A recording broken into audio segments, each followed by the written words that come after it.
check out what we were giving. This is a dryer lint vacuum attachment. And as you can see what it does, it just hooks right there. Now I will tell you, we do have a brush and we do use this on a constant basis because of the fact that you can see lint gets on there, and no matter how clean you are, lint gets past this.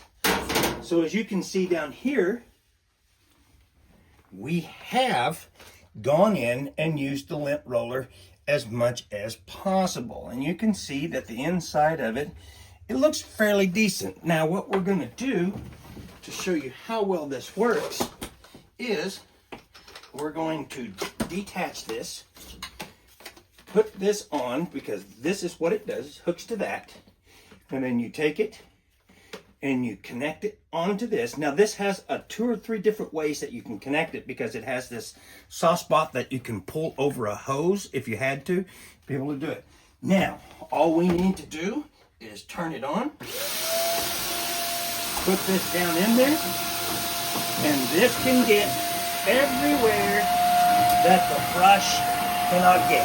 And you can get way down in there. You can get way down in there where you could not get with the brush.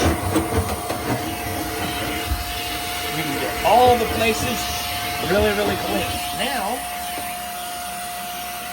just with that little bit of time,